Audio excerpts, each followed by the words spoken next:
Datang di public presentation untuk Funnel Major Project untuk Bara yang berjudul Passion That Pays.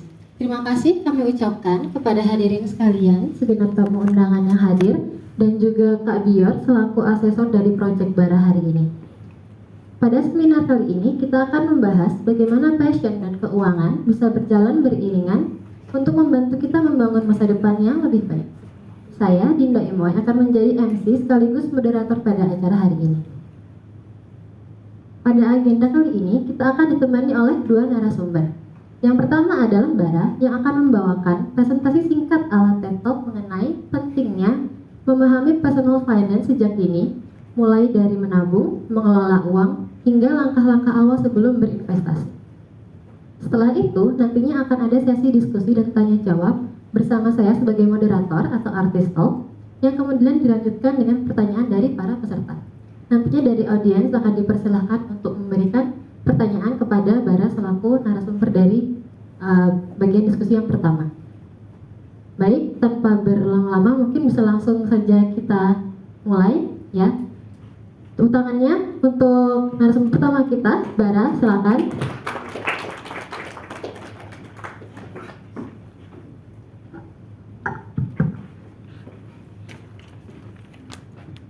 Baik, selamat siang Bapak dan Ibu sekalian, saudara teman-teman sekalian. Terima kasih sudah datang di presentasi publik FMP aku. Walau mungkin keadaan di Jakarta, apalagi Sudirman sekarang sedang tidak baik-baik saja, tapi kalian sudah menyisakan waktu kalian untuk datang ke sini. So, thank you so much. Nah, sebelum kita mulai, mungkin aku pengen cerita sedikit ya. Ada yang tahu ini siapa? Nah, betul. Kebetulan ibunya dia lagi nunggu di bawah. Cuman ini adalah mamaku sendiri. Nah, dia adalah very hardworking woman. Dia bisa provide aku dari kecil sampai sekarang dengan duit jajan yang oke, rumah yang oke, makanan juga semuanya disediain secara oke. Kemudian juga dia lulusan S2 dan sekarang sedang bekerja di bank BUMN yang memiliki tingkat pekerjaan yang cukup tinggi. Nah, mamaku tuh selalu punya mimpi. Dia selalu suka banget sama Broadway. Jadi dia selalu pengen pergi ke New York untuk namatin Broadway di sana. Selain itu dia juga pengen banget melihat aurora. Dia suka banget dengan scenery dan dia pengen ngerasain apa sih rasanya kayak ngelihat sesuatu yang otherworldly. Nah, mungkin kalian pikir dengan profil mamaku seperti itu, dia mungkin sudah melengkapi mimpi-mimpi ini. Tapi sayangnya tidak. Sampai detik sekarang, dia belum pernah menyentuhkan kakinya di New York ataupun melihat aurora. Kenapa bisa begitu? Sayangnya, mamaku itu lahir di generation sandwich. Nah, generation sandwich adalah seseorang yang harus bertanggung jawab terhadap seseorang di atasnya, yaitu orang tua, dan juga di bawahnya itu anak-anaknya. Jadi mamaku harus membiayai orang tuanya, kemudian close relatifnya juga kadang dibiayai, dan yang pasti saya dan adik saya. Nah, dari kecil, mama itu kebetulan anak terakhir. Jadi ketika dia sudah beranjak kuliah, sayangnya itu opa sudah pensiun. Ya.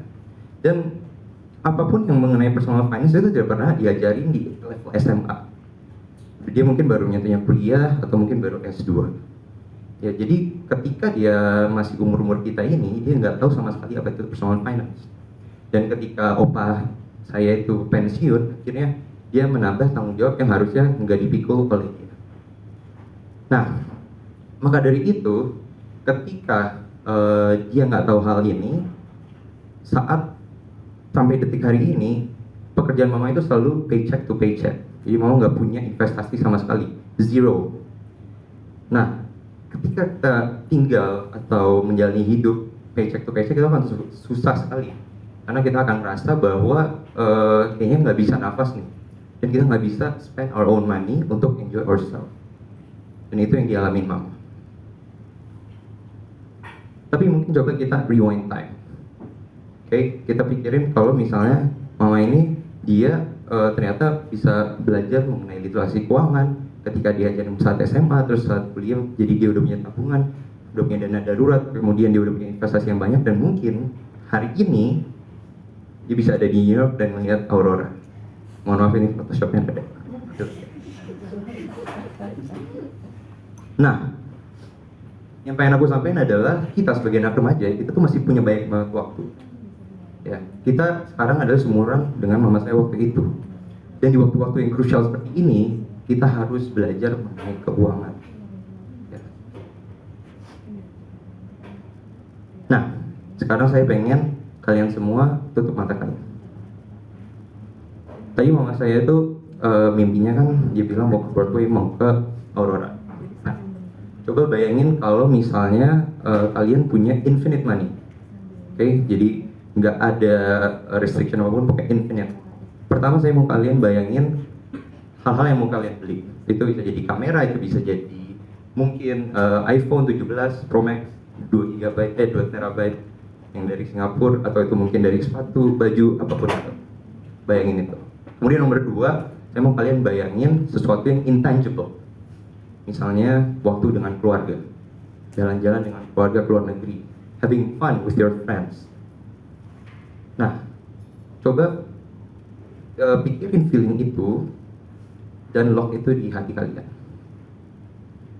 Kalau boleh milih, kalian bakal milih yang 1 atau 2? Dalam hitungan 3 jawab 1 atau 2. 1, 2, 3. 2. Oke.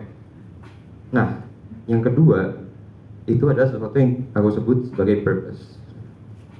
Dan purpose ini adalah ketika kita misalnya bangun untuk bersekolah, kerja, kuliah, apapun itu, kita semakin dekat untuk purpose kita tersebut. Itu tujuannya.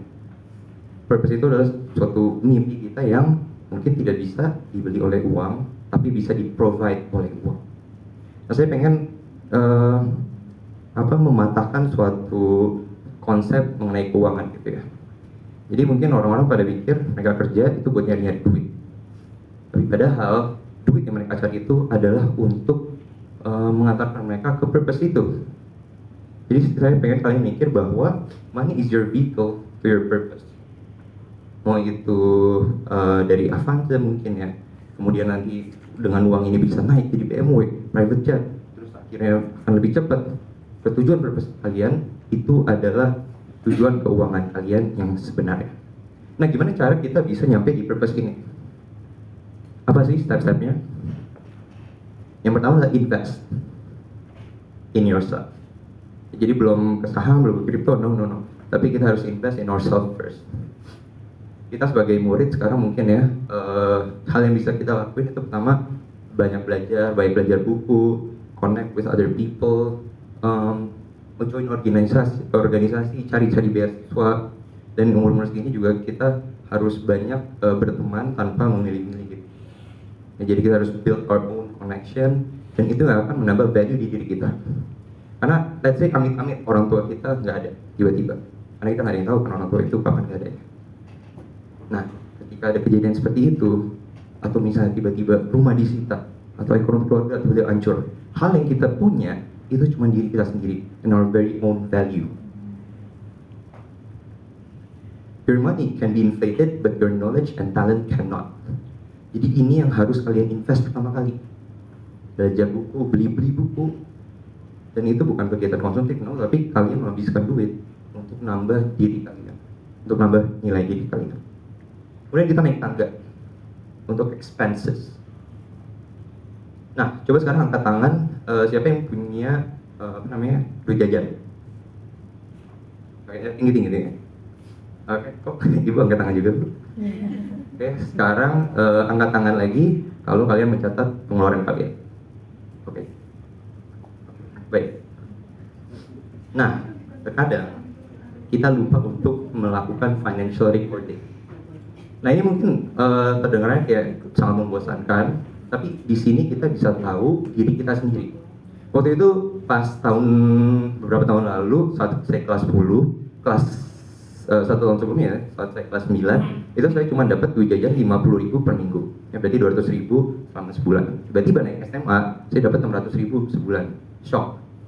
Jadi saya mindset saya waktu itu ya, namanya duit jajan kayaknya judulnya udah jajan gitu ya, jadi buat dihabisin. Jadi beberapa bulan awal masuk kelas 10 itu saya sering banget ngabisin duit. Akhirnya satu hari saya mikir untuk coba deh nyatet. Penasaran, ini saya pengeluarannya buat apa aja sih sebenarnya. Jadi saya catat, Excel, buka, dan ternyata 50% dari duit jajan saya itu habis buat GoFood. Padahal, iya, terima kasih sudah dikonfirmasi. Padahal di rumah tuh masih banyak makanan, banyak cemilan. Ini kan sangat wasteful. Dan dengan saya mencatat, saya bisa tahu, oh, oke, ternyata saya banyak waste itu di sini. Akhirnya saya coba mengurangi GoFood-nya, saya limit, dan mulai dari situ saya juga melimit hal-hal lain kayak pengeluaran untuk misalnya hobi-hobi saya. Kemudian saya ada hobi parfum gitu, jadi saya juga melimit hal tersebut. Akhirnya saya ngurangin frekuensi untuk belinya juga, dan akhirnya dari situ saya bisa tahu diri saya dan saya bisa membenahi. Nah dari situ kita akan tahu cap untuk pengeluaran kita itu seperti apa, dan dari situ kita bisa juga mulai untuk bikin suatu budgeting yang biasanya aku lakukan awal bulan. Nah, mungkin model yang paling kalian tahu itu ini ya, 50 30 20, 50 untuk kebutuhan, 30 untuk kemauan, dan 20 ditabung. Well, ini mungkin rule of thumb ya, tapi saat saya awal mulai menabung, saya gunain dulu ini juga. Cuma lama-lama saya menemukan suatu kecacatan di sini. Karena harusnya ini tuh fleksibel. Jadi ini nggak semena-mena harus 50, 30, 20. Akhirnya saya waktu itu sadar bahwa loh, ternyata 50%-nya ini kalau kita lihat kebutuhan itu kan berarti kan makan, transport segala macam ya. Itu ternyata udah di cover sama orang tua juga. Jadi sebetulnya 50 ini bisa kita tambahin lagi dari tabungan. Akhirnya saya ubah persentasenya menjadi 40% pengeluaran dan 60%-nya itu untuk tabungan. Maka dari itu kalian harus be flexible with your budget juga and your expenses. Nah, dengan itu kita juga harus nge-cross check dengan Eisenhower Decision Matrix. Ini akan nentuin skala prioritas kita. Misalnya nanti di kos kita mesti bayar listrik, berarti kan harus do it now. Misalnya kita harus nabung, it's not urgent, tapi itu very important. Jadi kita tiba-tiba diajak teman-teman jalan buat makan sesuatu yang mahal, well you can eliminate it atau whatever. Cuman yang penting ini adalah patokan kalian. Dan tiga itu saling cross check with one another. Nah, ada ketika kalian sudah pandai gitu untuk mengatur expenses, kalian bisa budgeting. Ada satu hal lagi ya orang banyak keliru, itu lifestyle. Terus sekarang bayangin kalau aku udah kerja gitu ya, amin baru fresh graduate, lulus, selama kerja dapat 10 juta, tinggal di daerah yang ya lumayan oke lah gitu ya, terus ngabisin buat kos segala macam 6 juta, 2 juta untuk leisure, dan 2 jutanya lagi untuk saya tabung. Tiba-tiba bulan depan gajinya naik jadi 20 juta, 2 kali itu.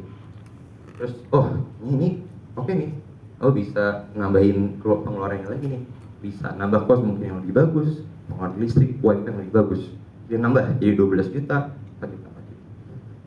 Nah, terus 30 juta tiba-tiba naik lagi gajinya, udah naik lagi 40 juta, dan expenses ini naik terus. Nah, ini sebenarnya kesalahan orang, karena ini masuk dalam lifestyle inflation. Ketika income naik, expense kita akhirnya naik juga.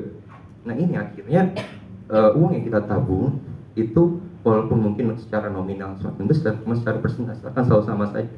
Padahal misalnya digaji 100 juta gitu, memang kita butuh ngabisin duit, let's say 40-50 juta untuk just live gitu. Padahal mungkin kita bisa udah nyaman di 30, di 25 gitu. Jadi harus perhatiin bahwa expense kita itu sangat penting. Harusnya, let's say income kita naik, expense kita tuh stays the same. Dan dengan itu, angka berikutnya bisa kita naikin, yaitu save. Nah, mungkin siapa yang bisa bantu jawab? Ara, bisa bantu jawab nggak, saving ini tujuannya untuk apa? My personal Iya, your personal. buat kuliah. Buat kuliah, oke. Kalau Vito? Studi, oke. Itu benar. Tapi ada satu lagi tujuan saving yang sangat penting. Saving ini saya bagi dua tujuan. Kayak tadi itu kan untuk tujuan jangka pendek atau jangka panjang. Tapi yang penting itu adalah untuk protection. Ya mungkin ada yang beli uang valuta asing gitu kayak dolar untuk menghadapi rupiah yang sekarang lagi menurun. Ada mungkin yang beli emas untuk protection. Tapi ketika kita memiliki satu hal ini, kita akan aman dari bencana, yaitu dana darurat. Simpelnya dana darurat itu suatu dana yang kita lakukan ketika ada keadaan yang sangat-sangat mengancam. Nah, rumus gampangnya itu kita bisa gunain expense kita dikali 6 bulan, kalau lebih baik tahun 2 tahun. Cuman intinya kita harus memiliki dana darurat untuk menjaga diri kita agar misalnya amit-amit ada bencana apa-apa, kita masih bisa aman dan masih bisa punya pegangan. Dan ini sangat penting dan gak boleh dikotakkan. Kemudian of course yang kedua itu untuk saving, untuk time saving gitu ya. Ini untuk kuliah, untuk misalnya mau liburan ke Bali, whatever it is. Nah, saving kan pasti akan kita spend ya, dan namanya plan saving bakal kita spend pada ujungnya. Cuman selalu ingat bahwa kita harus be mindful dengan spending kita. Boleh nge-spend tapi always be mindful dengan itu. Ya misalnya persentase kalian menabung itu biasanya 20%. Oke, sekarang saya mau ke Bali. Kita hitung mungkin butuh 6 bulan untuk bisa nabung sampai ke Bali. Udah, nambahin lagi tuh 10% setiap bulannya dalam tabungan kalian untuk bisa ke Bali. Jadi hal seperti itu yang harus kalian perhatikan. Nah, ketika kita udah punya saving, ketika pengeluaran kita udah oke, udah nyaman, kita udah surplus, udah nyantai, di sini baru kita bisa namanya invest. Invest ini yang membedakan orang-orang suffering dan orang-orang tidak. Orang-orang yang bisa enjoy their own money. Kalau orang-orang biasa mungkin mereka cuma punya asetnya itu di cash. Dan cash ini nggak akan jalan kemana-mana. Rasanya kalian akan jalan di tempat doang. Ya, karena mungkin kalau taruh cash di bank dengan rate 0 sampai 3% gitu ya naiknya, kalian harus ingat bahwa inflasi juga akan terus naik. Akhirnya buying power kalian tidak akan sekuat itu. Saya pengen introduce satu konsep, yaitu the value of money. Coba Rainan, kalau misalnya aku ada pilihan ngasih kamu 1 juta hari ini atau 1 juta 10 tahun ke depan, kamu milih yang mana? 10 juta ke depan. Depan, kenapa?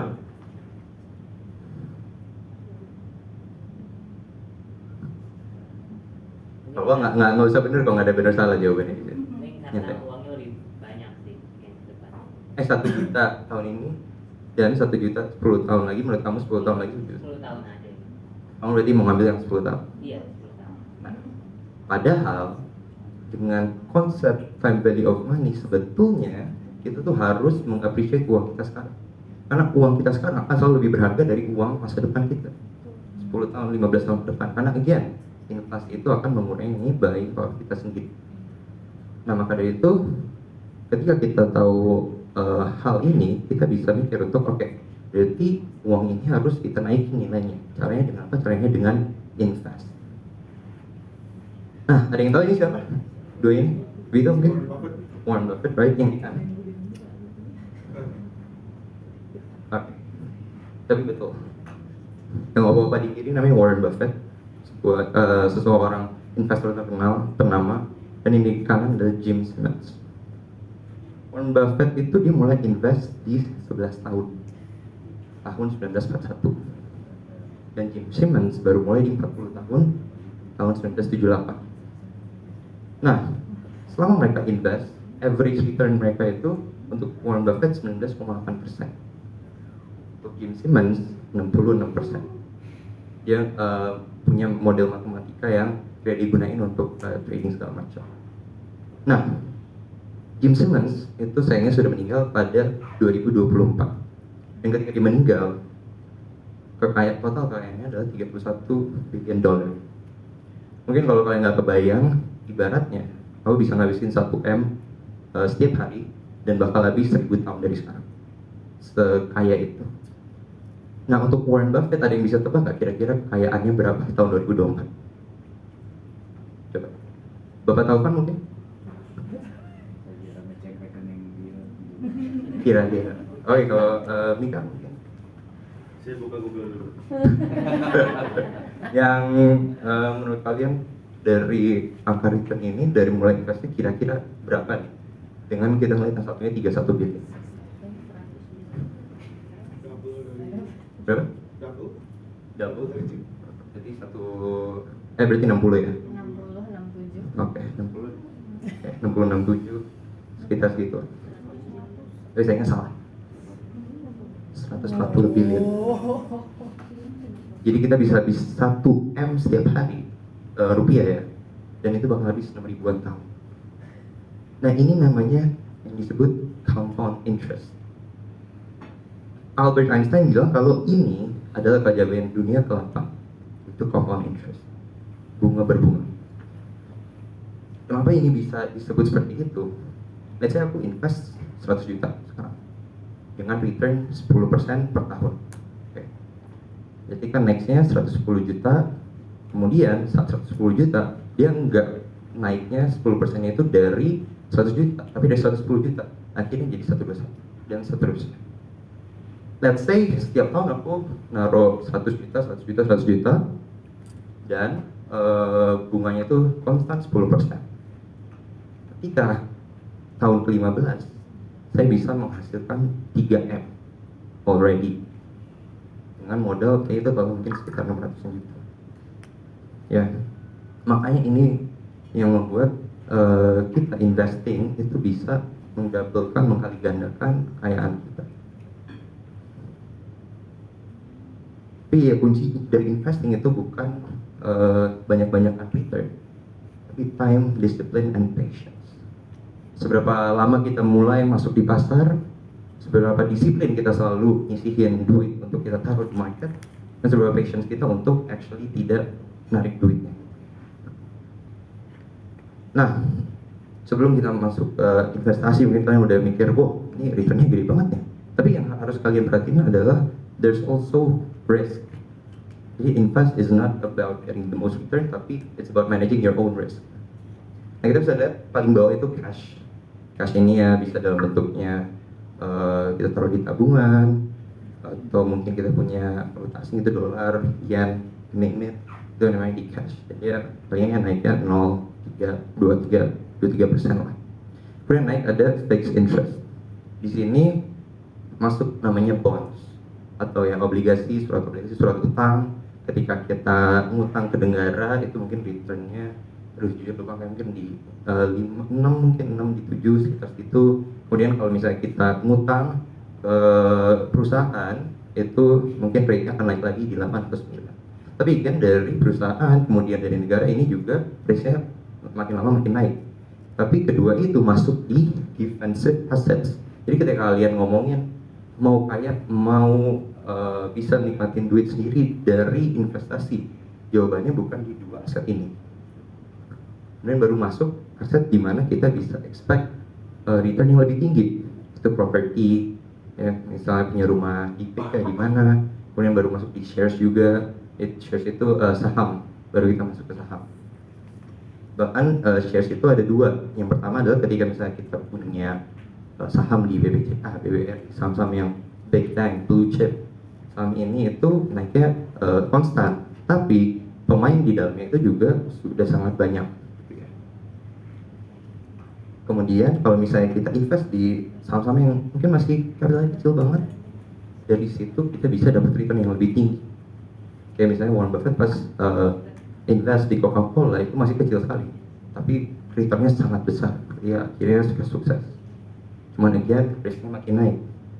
Dan karena ada alternative investment mungkin kayak crypto gitu ya. Nah crypto itu aku sebenarnya kurang tahu dan kurang mendalami itu, cuman bisa up dan downswingnya itu gila sekali. Bisa misalnya untung 30, 40, 50%, tapi juga jatuhnya bisa 70%. Jadi kan semakin naik ke sini risknya semakin tinggi. Nah ketika kita mau invest, kita harus tanyain dulu ke diri kita sendiri, is it okay for me to invest in this dengan risk profile aku? Gitu ya. Jadi risk profile yang harus ditanyain dulu, bukan return. Untuk ini ada correlationnya dengan yang tadi. Ini kurang lebih aset classesnya ada di sini. Ada cash, ya, cash equivalents, money market funds atau RDPU nyebutnya, certificate of deposit, dan di equities baru kita masuk di stocks bersama dividennya. Fixed income tadi ada bonds dan alternative investment yang tadi aku bilang seperti crypto. Dan ini mereka punya risknya masing-masing. Jadi ketika kalian ingin masuk investasi, jangan all in ke cuma satu. Let's say kalian masukin ke cash, jangan kalian masukin ke fixed income yang gak naik-naik asetnya. tapi kalian diversifikasi, misalnya ada yang di fixed income, ada yang di equities. Ketika equities mungkin lagi turun, terbantu oleh fixed income. Jadi always build a balanced portfolio. Kurang lebih itu step-stepnya untuk personal finance, dan invest in yourself, expense, saving, invest, dan semua ini itu akan mencapai kalian, purpose kalian. Mungkin sebelum hal ini saya pengen ngasih satu quotes. Time is the only currency you spend without knowing the balance, so spend it wisely. Nah, kita masih muda, kita masih sangat belia, kita harus tahu bahwa dari semua aset yang ada, uang, rumah, apapun itu, yang paling berharga adalah waktu. Karena setiap harinya, setiap detiknya akan terus tergerus, dan kita nggak bisa dapetin itu balik. Sekian dari saya, terima kasih, semoga kalian mendapat sesuatu lagi. Thank you.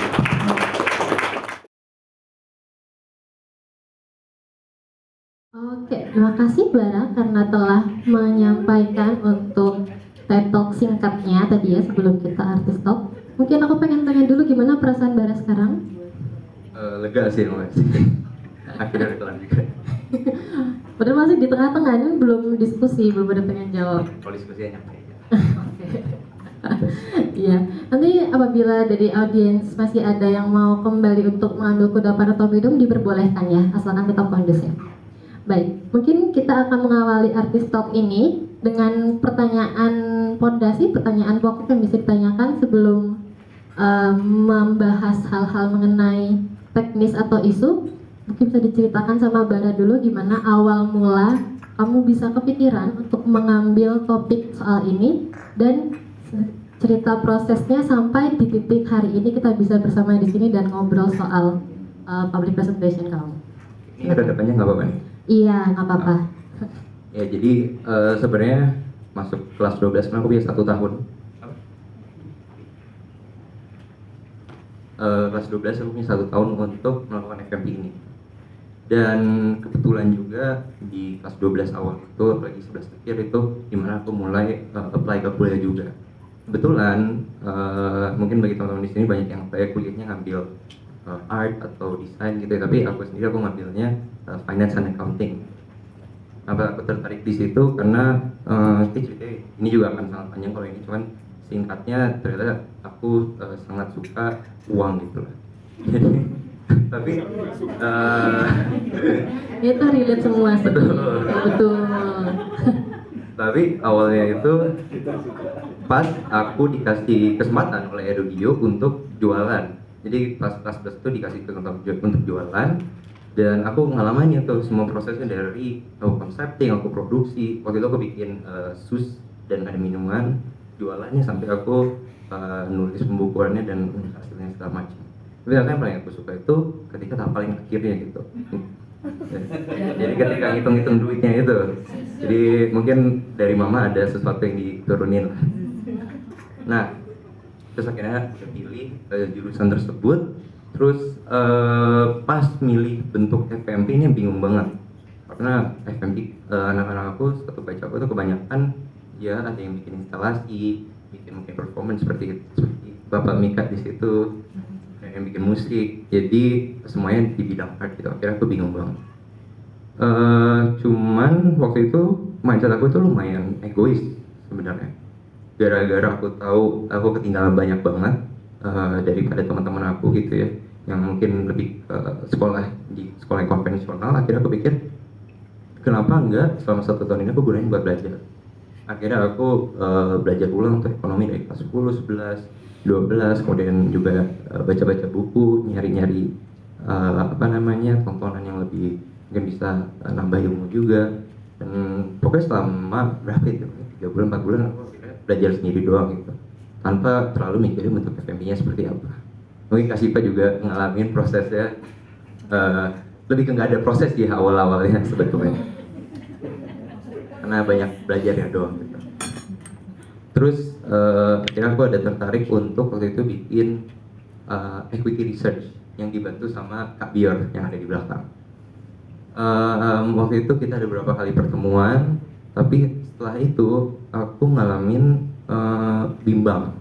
Karena setelah itu aku baru setelah pertemuan yang ketiga kalau salah, aku baru tahu kalau ternyata FMP ini itu harus ada bidang art and design-nya gitu. Karena memang FM ini kan nanti dapat sertifikat BTech ya, dan BTech itu tulisannya memang untuk art and design. So aku harus somehow incorporate art and design di hal tersebut. Dan itu yang bikin aku ini jadi malas banget.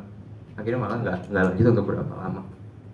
Tapi waktu itu juga Shiva bilang mengenai ada orang tua yang nanyain kenapa di Erudio nggak ada orang kayak ngajarin mengenai keuangan. Akhirnya di situ aku lumayan jadi fired up dan mikir, oh ini kayak bisa nih sesuatu yang aku lakuin. Akhirnya aku tadi mikirnya itu mau bikin suatu animasi gitu ya. Kalau misalnya kalian tahu kok bisa, aku pengen bikin beberapa series animasi mengenai personal finance. Karena aku juga lihat bahwa anak-anak zaman sekarang itu mereka nggak terlalu terpapar dengan hal ini gitu. Jadi literasi keuangan itu sangat minim. Dan yang kita lihat di sosial media juga kebanyakan langsung menjerumuskan ke invest. Padahal banyak step yang harus kita selesaikan sebelumnya. Nah, yang animasi akhirnya itu nggak jadi karena ternyata biaya untuk animasi itu very mahal gitu ya. Akhirnya dari materi yang ada di situ aku ekstrak dan aku jadiin PPT di sini dengan pertanyaan-pertanyaan hari ini. Itu sih kurang lebih. Oke, jadi perjalanannya naik turun banget ya. Ada di motivationnya, ada tiba-tiba mendapatkan ilham gitu bahwa wah kayaknya aku bisa jadi orang yang bisa membahas bukan seni banget tapi I can make it through gitu. Oke, sangat menarik. Nah, kira-kira nih dari pengamatan Bara sama teman-teman seusianya Bara, seusia kita seumuran Bara. Apakah ada miskonsepsi atau pola pikir yang paling sering muncul ketika membahas uang dan keuangan yang kira-kira banyak dipercaya sama orang umum tapi ternyata itu miskonsepsi gitu, itu misleading? Mungkin orang baik mikir keuangan ini ribet, ada sesuatu yang ribet, sesuatu yang boring. Well, kinda yes, a bit. Tapi ini tuh sesuatu yang kita akan butuhin gitu. Mau kita bekerja di industri manapun, at the end kita harus mengelola duit sendiri. Dan semua itu pastinya juga akan mesti dimulai dari umur kita di umur segini.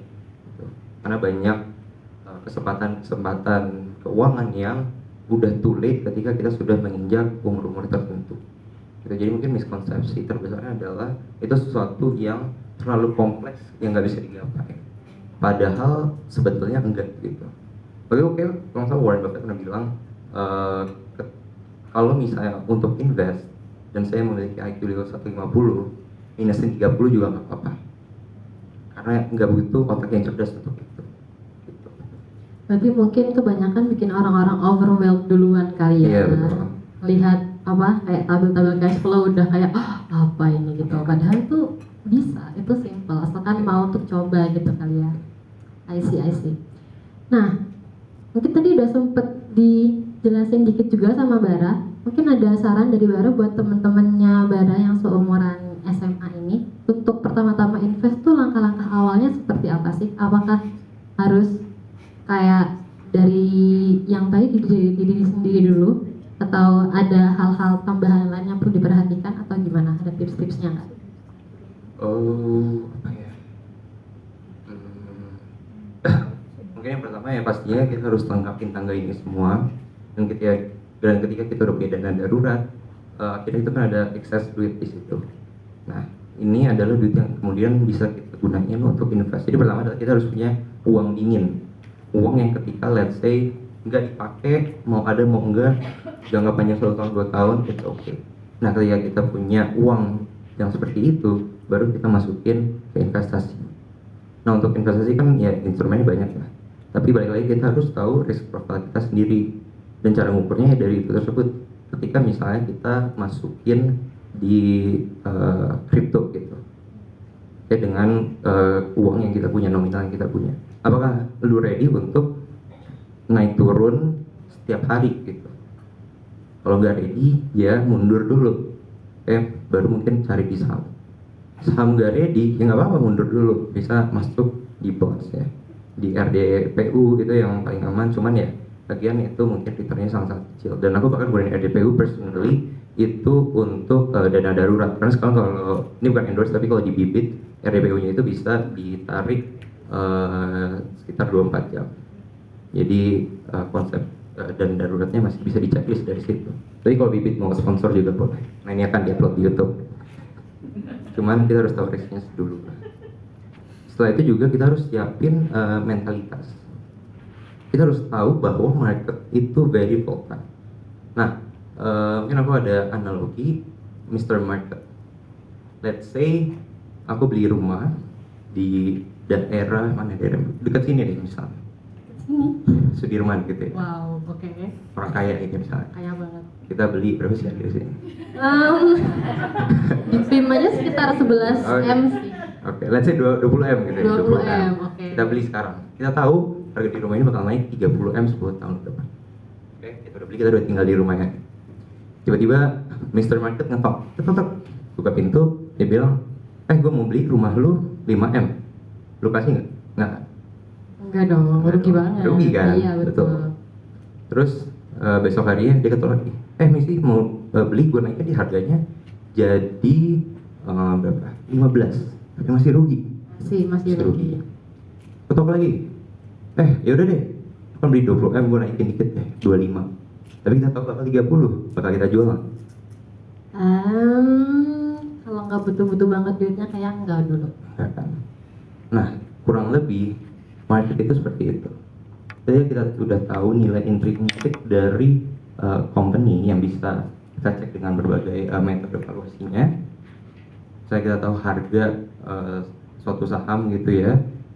Misalnya saham perusahaan XCBD itu bakal naik berapa persen ke depannya, dan kita hold di harga yang let's say 2.000 gitu. Market itu akan naik turun terus, tiba-tiba harga 1.500, tiba-tiba naik, mungkin kita punya target price di 10.000 gitu, 2.000 kita convince bahwa 2.000 ini naik ke 10.000, terus market mengapresiasi tiba-tiba 8.000, tapi kita tahu kita si company ini kan naik 10.000, ya kita nggak akan jual. Jadi ketika kita invest, ini permainan tentang waktu, tentang patience, tentang mental juga. Jadi ketika kita melihat harganya turun, jangan langsung cut loss, karena itu belum realized loss. Jadi kita cut loss itu baru realized, tapi itu masih paper loss. Jadi ketika market mungkin lagi di luar kendala kita seperti sekarang, jangan cut loss dulu kalau masih percaya dengan market tersebut. Agak berat ya, karena persiapan mental itu kan bukan sesuatu yang bisa segera terjadi secara instan atau overnight, atau besok aku akan tiba-tiba menjadi sangat siap untuk menghadapi dunia, gitu kan enggak ya.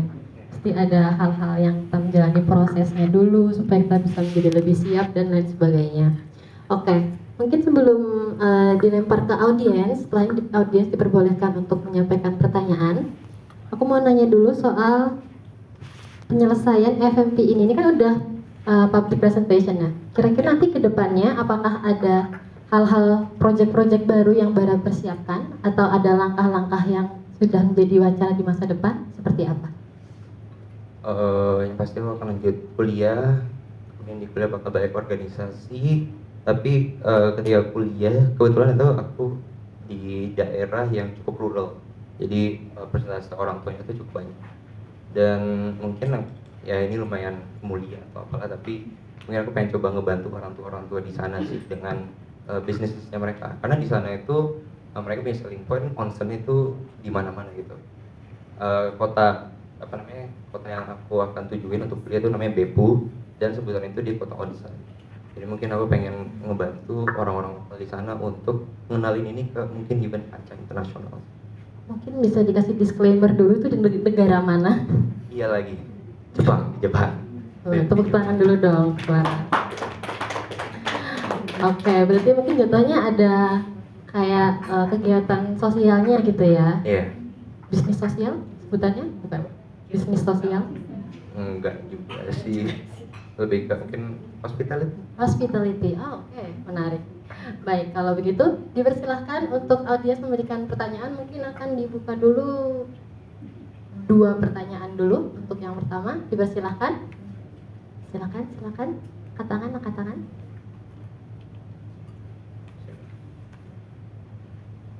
Kita masih punya 10 sampai 15 menit untuk diskusi. Dari audiens dipersilakan untuk bertanya. Mungkin dari kakak asesor terlebih dahulu. Ya.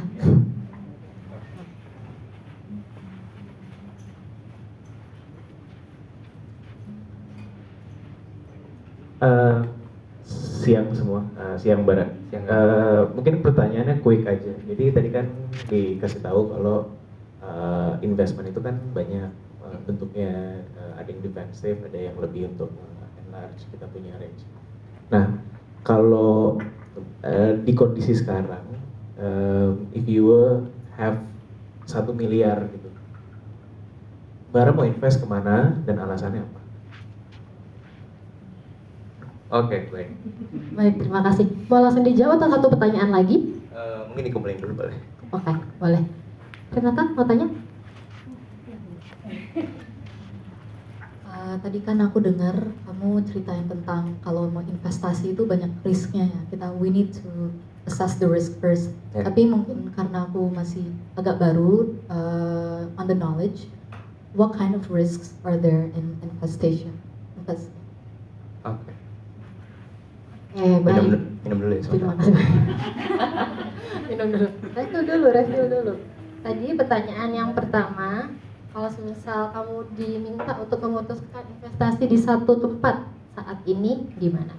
Pertanyaan yang kedua tadi, contoh resikonya seperti apa sih kalau mau belajar investasi? Ya, silakan. Yang pertama dulu ya. Jadi aku punya 1 M. Untuk sekarang sepertinya Indonesia sangat tidak diapresiasi dengan internasional. Bahkan ada hashtagnya Sell Indonesia. Jadi not gonna lie, untuk gambarannya sekarang, maybe I don't really trust Indonesia karena ketika kita punya binatang-binatang yang bagus tapi zoo-nya jelek, ya binatangnya pun akan jelek gitu. Pengelolaannya zoo-nya jelek, binatangnya akan jelek. Jadi kalau misalnya mungkin invest di saham-saham lokal, untuk sekarang mungkin aku akan stay di saham yang memiliki market yang besar dulu, karena di Indonesia pun perusahaan-perusahaan dengan market cap yang besar ini mainly yang ngegerakin IHSG-nya Indonesia. Jadi mungkin kayak top 10%-nya dengan di bawah-bawahnya itu gapnya sangat jauh banget. And I believe di saham-saham seperti BPCA, BMRI gitu, mereka memiliki fundamental yang sangat baik dan sekarang mungkin bisa dilihatnya sebagai lagi diskon minus kali ya. Dan sekarang lagi diskon 40, lagi diskon 30, I see it as a discount. Jadi sewaktu-waktu Indonesia membaik, aku yakin yang terbang duluan adalah saham-saham ini. Itu pertama.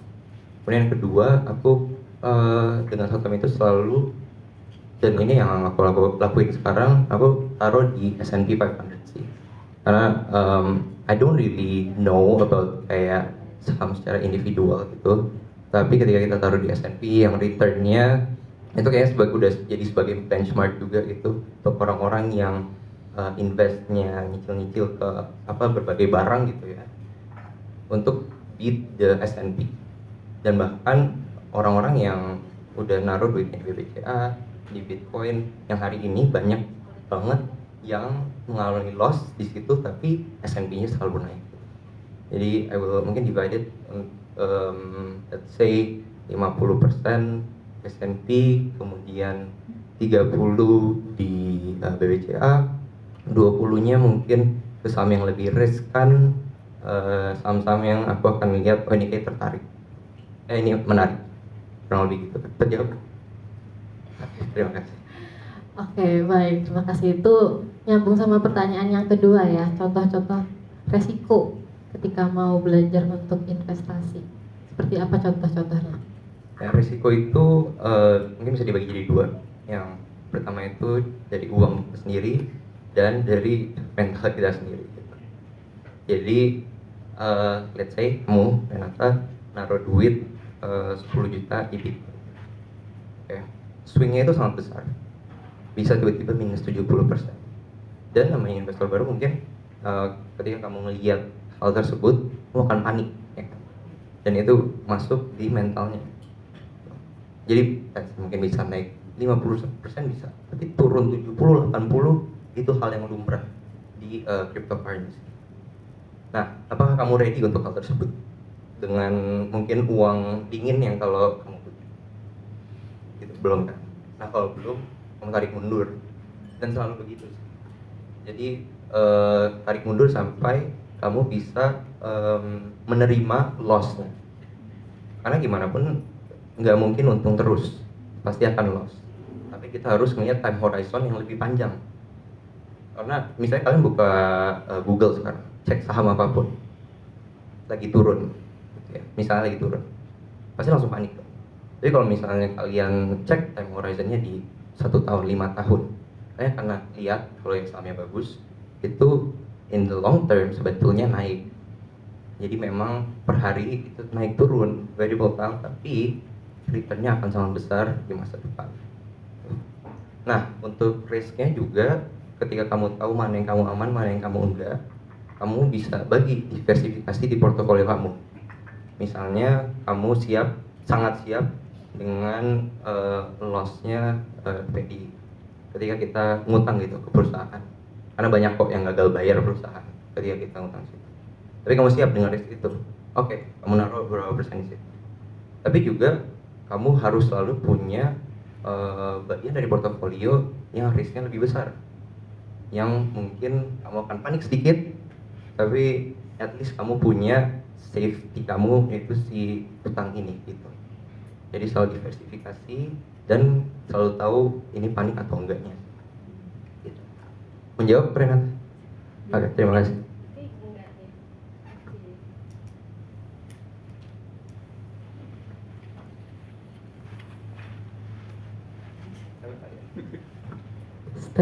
Berarti nggak disarankan untuk langsung all in ke satu tempat semua aset gitu aja. Oke, baik. Oke. Oke. Oke, baik. Oke, dipersilakan 2 pertanyaan lagi dari audiens. Silakan, boleh. 1 atau 2 lagi masih ada. Oh iya. Silakan. Dia sama kursi, gedean kursinya, maaf. Dari yang kamu bilang, hal yang paling penting yang kamu bisa investasi itu waktu. Dengan itu, apakah benar kamu telah investasi dan memaksimalkan waktu kamu yang telah kayak buat belajar gitu di masa SMA, dan apa skill atau aset yang kamu paling punya dari investasi diri gitu? Baik, terima kasih. Iya, boleh. Terima kasih Kak Imoy. Bara, pertama Bu Dinda mau mengapresiasi Bara dulu. Terima kasih, selamat gitu ya. Karena ini kayak melihat Bara yang berbeda dari 2 tahun lalu ketemu Bara gitu ya, pada saat lagi asesmen, terus habis makan, tapi makannya belum dilanjutin, terus akhirnya makan pada saat asesmen ya, Bar. Makannya makan rawon, Bu Dinda masih ingat. Benar nggak? Ya, nah itu sedikit flashback ke Bara gitu ya. Awal ketemu tuh Bara minatnya adalah animasi ya, Bar. Animasi, film gitu ya, yang berhubungan dengan artnya cukup kuat gitu ya. Nah, hari ini Bu Dinda melihat Bara yang berbeda dari yang pertama ditemuin, tapi nggak heran karena 1 tahun terakhir yang ngomongin ini gitu ya. Dan sebenarnya diskusinya juga sering terjadi, bukan hanya di hari ini tapi di sesi-sesi di ruang guru, di office gitu ya, ngomongin sama Bara sampai pernah ada momen lagi ngobrol-ngobrol, berarti Bu Dinda itu dana daruratnya harus ditambahin. Betul, Bar, pengennya gitu gitu ya. Jadi memang terlihat sekali bahwa Bara tuh cukup serius dalam mempelajari ini. Nah, pertanyaan Bu Dinda adalah, dari proses belajarnya Bara yang kurang lebih mungkin 1 tahun 2 tahun terakhir terkait dengan hal ini, tercapai nggak sih tujuan belajarnya Bara? Itu aja, terima kasih. Baik, terima kasih banyak Raina dan juga Bu Dinda. Oke, jadi mungkin untuk pertanyaan yang pertama itu fokusnya lebih ke investasi diri, skill yang paling penting itu apa? Lalu pertanyaan yang kedua adalah mengenai ketercapaian pembelajaran. Silakan. Jadi untuk yang investasi diriku sendiri itu karena kebetulan mungkin kalau kalian nggak tahu di sini Raina juga mau ngarahnya ke sana gitu. Ya kemarin dia juga banyak nanya ke aku, dan di umur segini yang pasti aku rasa aku cukup puas sih dengan aset diri aku yang aku miliki gitu, yaitu otak aku dan pengetahuan. Yang pertama adalah cara mungkin aku nambah value selama ini gitu ya, dan kurang lebih apa ya. Yang pertama itu pastinya dapat nilai bagus di sekolah itu sangat membantu, karena dengan itu aku bisa puji Tuhan bisa dapat beasiswa untuk kuliah. Jadi itu yang paling dekat, dan kalian juga nggak mesti keluarin sepeser pun. All you need to do is just study, okay? Dan ngelakuin your homework, ngelakuin ujiannya dengan baik dan dapat nilai bagus, itu pertama. Kemudian juga kedua, perbanyak baca buku di luar buku-buku edukasi yang dari sekolah gitu. Nah tapi mungkin kalau misalnya di Erudio karena kita nggak dapat buku itu, kamu juga mesti coba untuk belajar pelajarin buku ini. Misalnya kayak buku ekonomi, buku IPS segala macam, karena itu akan nge-build fondasinya gitu. Karena kalau kamu mau menelusuri ilmu ekonomi, ini satu dan lain hal itu berkaitan dan ada hubungannya gitu. Jadi kamu mesti pelajarin dari yang mungkin makro mikronya ekonomi itu, kemudian nanti ketika kelas 11 atau 12 itu udah mulai tuh dapat akuntansi segala macam, kamu harus pelajarin dalam dan kelarin benar-benar kurikulum yang udah dikasih oleh Indonesia. Nah setelah itu baru kamu bisa coba cari buku-buku kayak kalau aku personalnya ada 3 buku yang mungkin kamu bisa coba baca. Yang pertama itu Psychology of Money, ini kayak baik banget orang yang punya juga, itu mengubah mindsetku terhadap duit gitu. Yang kedua adalah sebenarnya buku juga lumayan mirip intinya, Richest Man in Babylon, itu juga sangat bagus kalau membaca. Dan ketiga yang mungkin lebih naik level, Intelligent Investor, itu buku dari gurunya Warren Buffett yang tadi. Jadi mungkin kamu coba cari buku lain, nggak harus ketiga itu, cari yang kamu suka, cari author yang setidaknya ini kayak autornya valid, dan coba pelajarin dari situ. Setelah itu jangan malu sih. Jadi ketika tadi aku mikir aku tuh bukan orang yang suka tampil di depan. Dulu pas suka film, even pas suka film, aku paling nggak suka jadi aktornya gitu. Jadi selalu di belakang, jadi editor, director ataupun writer. Jadi ketika aku ada kesempatan di sini untuk presentasi di depan banyak orang, ini aku sebenarnya takut. Tapi take that risk gitu loh. Jangan pernah takut, dan ketika kamu takut itu sebenarnya waktu yang pas untuk kamu lompat, kamu do that. Itu kayak triggernya gitu. Jadi bukan ketika kamu berani, enggak, tapi ketika kamu takut justru. Jadi banyak banget overcoming hal takut tersebut, dari mungkin yang awalnya ikut-ikut organisasi itu juga mungkin awalnya dari malas atau apa, terus yang ini, dan waktu itu juga ketika pas ketemu Kak Bior, mentor aku, itu juga awalnya mikir kayak ini takut obrolan yang gak nyambung, tapi dengan itu aku mendapat banyak banget hal dengan ketakutan yang I overcome gitu. Dan yang paling terakhir, value yang bisa kamu tambahin juga mungkin jaringan sih, network kamu. Mungkin kalau di sekarang masih SMP kan, tapi terus SMA kan nanti akan ketemu kamu kan jadi nggak lanjut Erudio ya? Oke. Nah berarti kan kamu akan ketemu teman-teman baru ya. Nah di situ ya kamu harus menjalin hubungan dengan mereka yang bagus juga. Gitu. Dan jangan jangan eksklusif lah. Jadi be friends with anybody, karena you can learn anything with somebody.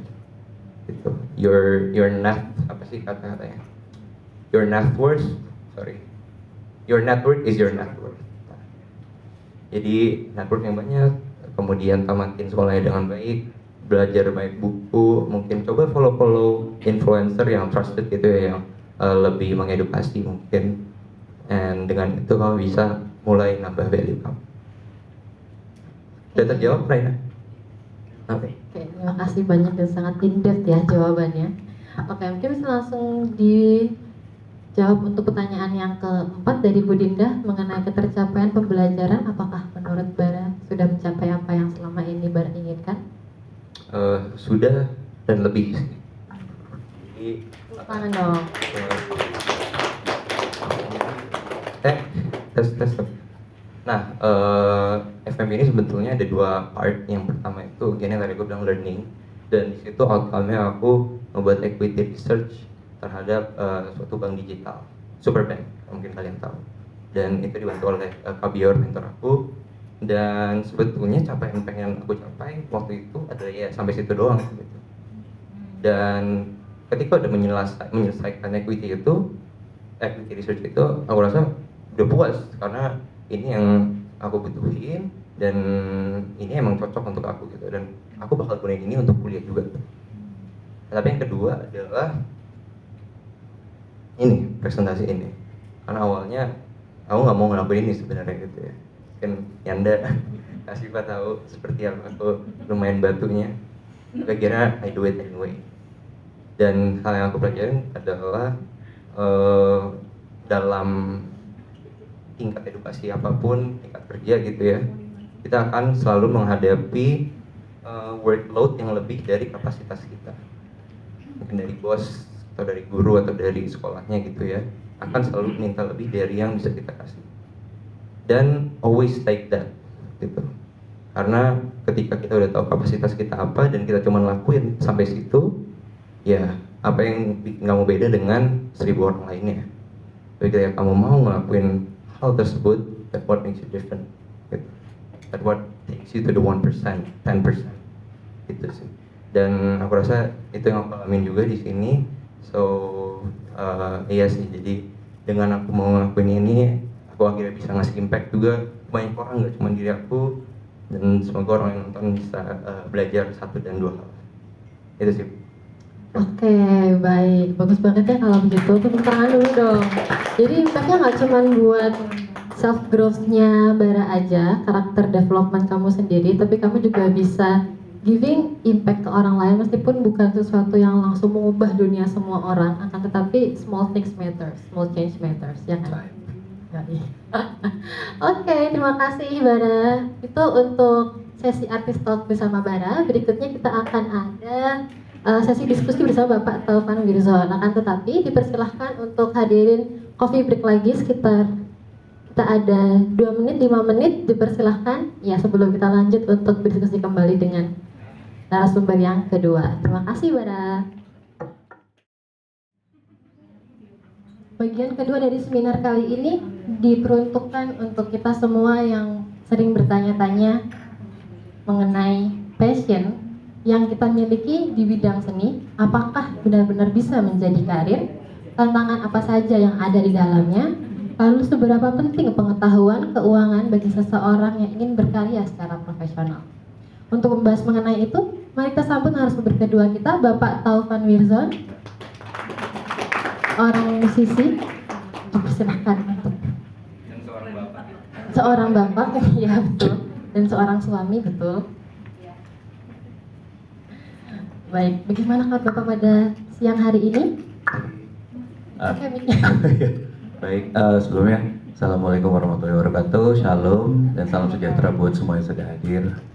Terima kasih, ini sangat berarti sekali buat Bara pastinya, di tengah kegiatan masih bisa semua datang di sini, dan bagi kami orang tua. Ya, kebetulan saya ayahnya Bara yang presentasi. Mungkin ini tidak ada di queue kan, tapi saya penasaran bagaimana sih cerita awalnya Bara meminta Bapak untuk berpartisipasi gitu mengisi diskusi pada hari ini. Apakah Bara yang minta atau Bapak yang memberikan saran gitu? Bagaimana? Oh, kira-kira minggu lalu ya, 2 minggu lalu saya baru ditanya gitu. Anda ntar gini. Iya, nggak mungkin nolak ya Pak. Ya tapi mungkin yang saya lebih coba, saya mengiyakan karena oke ini kayaknya bisa ada yang saya share juga gitu buat teman-teman Bara yang core-nya mungkin lebih bergerak di bidang seni. Baik, baik, terima kasih banyak. Oke, tadi kan kami sudah bersama-sama membahas mengenai pentingnya literasi keuangan. Mungkin Bapak bisa menceritakan dalam pengalaman Bapak sebagai musisi seberapa penting dalam dunia nyata pengetahuan mengenai literasi keuangan dalam kehidupan sehari-hari dalam berkarir hingga sekarang. Ya, terutama setelah berkeluarga penting sekali ya. Iya. Mungkin saya ya setelah berkeluarga terutama pentingnya mengatur dan memanage keuangan sangat-sangat penting karena banyak hal yang bisa kita achieve gitu sebenarnya, bukan hanya tentang kebutuhan dari bulan ke bulan gitu, tetapi jangka panjang.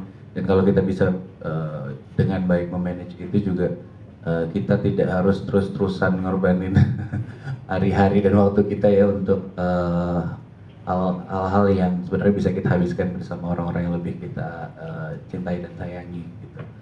Kalau kita memanage dengan baik, dan saya termasuk salah satu orang atau mungkin di generasi yang waktu lahir dan belum banyak info tentang bagaimana secara baik dan tepat mengelola keuangan. Gitu. Mungkin infonya tidak seperti dan semudah sekarang untuk didapatkan.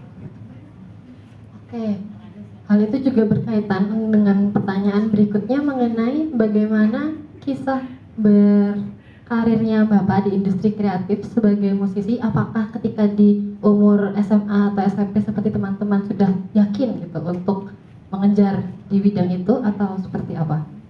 Oke, permisi saya izin sedikit menceritakan background saya. Saya dari keluarga yang sebenarnya tidak punya background seni atau tidak punya anggota keluarga dari garis ayah dan ibu yang serius di bidang seni atau menjadikan itu sebagai mata pencarian utama. Jadi banyak yang saya pelajarin, saya juga otodidak, saya nggak pernah sekolah musik secara official. Kemudian seperti layaknya anak SMA zaman saya, anak SMP zaman saya, ngeband itu adalah salah satu aktivitas yang tidak boleh dilewati karena itu menjadi bagian kita nongkrong, kita lain-lain, kayak yang seangkatan pasti mengerti ya gitu. Lalu zaman itu yang saya tahu kalau mau sukses lewat musik adalah bikin band, punya album, ngetop gitu. Itu doang yang saya pahami. Even di waktu itu saya tidak banyak tahu bahwa ada lini-lini lain di dalam musik di bidang saya yang ternyata banyak hal yang bisa mendatangkan mata pencarian juga gitu. Karena kita pikir cuma memang passion aja. Dan hanya yang saya tahu itu. Tapi ternyata begitu saya punya band dulu waktu SMA, kemudian ini yang mungkin gak banyak orang tahu, ngeband tuh gak selalu sukses atau bermusik tuh gak selalu sukses, banyak banget rintangannya. Kemudian saya kuliah di BINUS, ngambil sistem informasi, jadi terus pernah jadi programmer juga di kerja kantoran sempat gitu, tapi sambil musiknya jalan karena waktu itu mau ngambil sekolah musik, ekonomi keluarga tidak mumpuni. Ada dua yang waktu itu sudah bisa untuk kita daftar, ada IKJ, tapi saya nggak punya background musik untuk baca not balok, itu syarat wajib. Karena memang saya benar-benar otodidak dari jalanan, dari pinggir jalan banget belajar musiknya. Kemudian yang kedua waktu itu UPH, uang bapak habis juga ya, kalau jadi tidak kuat. Akhirnya orang tua tetap menyarankan harus tetap kuliah, ya saya masuk di BINUS ngambil komputer. Setelah lulus ya saya kasih ijazah, saya bilang saya boleh ngapain aja ya sekarang berarti gitu. Dan tapi akhirnya karena untuk menyambung hidup, karena karir, balik lagi saya masih tahu nih cuma ngeband nih yang bikin terkenal dan dapat duit. Waktu itu bandnya belum bisa menghasilkan yang sesuatu yang cukup gitu.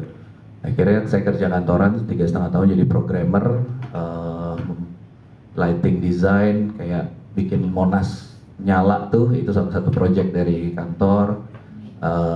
Kayak di Taman Anggrek ada LED ya, itu program dari project dari kantor juga salah satunya. Itu sampai akhirnya tiba-tiba banting setir karena satu saat saya pegang instrumen saya kayak kok nggak keluar apa-apa ya, nggak bisa apa-apa karena waktu saya udah banyak habis malah di kerjaan, tidak di musik. Dan menurut saya bakat itu dari Tuhan, kita harus pelihara. Tapi tiba-tiba saya kayak merasa tidak bersyukur kok ini hilang tiba-tiba gitu. Dan saya takut sekali waktu itu, akhirnya banting setir. Hari itu juga saya resign dan akhirnya mengejar karir musik dari nol, benar-benar dari nol. Mulai kesana kemari dan cukup luntang-lantung 7-8 bulan nih waktu itu sampai akhirnya mendapatkan gig pertama gitu. Dan ya berangkat dari main di hotel dengan bayaran yang tidak seberapa, main di acara-acara macam-macam sampai terus pelan-pelan gitu ya, mulai diajakin orang, oh bantuin gue ini itu sampai terus jadi session player, belajar banyak hal juga. Dan di sini tadi salah satu yang pernah disampaikan, my network is my net worth ya, benar tadi gitu. Jadi kenal dengan banyak orang, terus di waktu itu juga belajar dengan banyak orang. Dan sekarang saya punya usaha sendiri, punya band sendiri.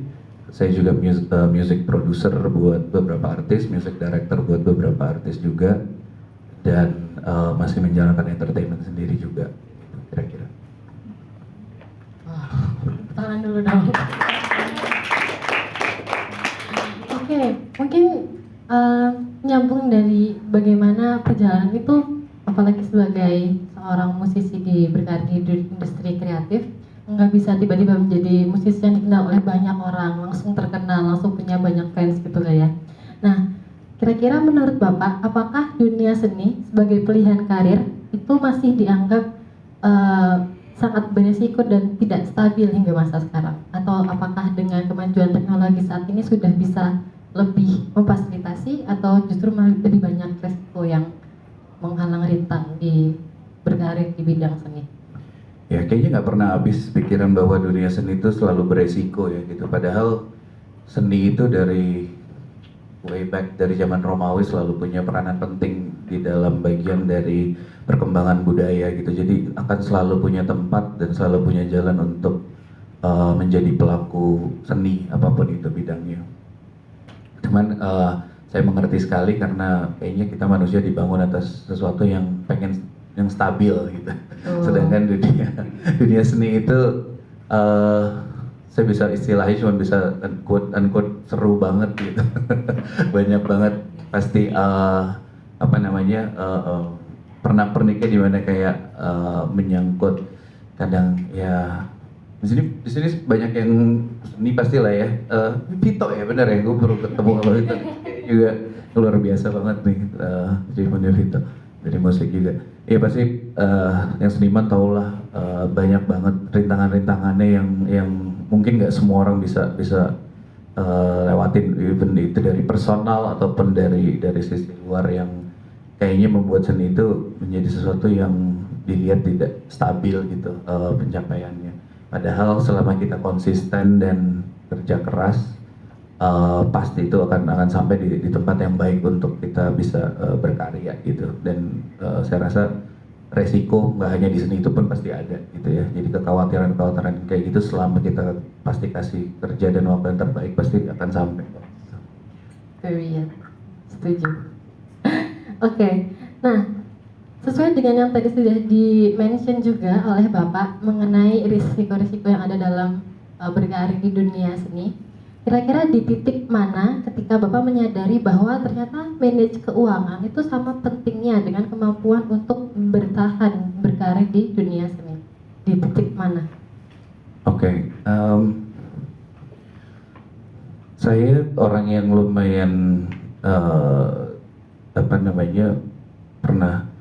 pernah berada di dalam mimpi bahwa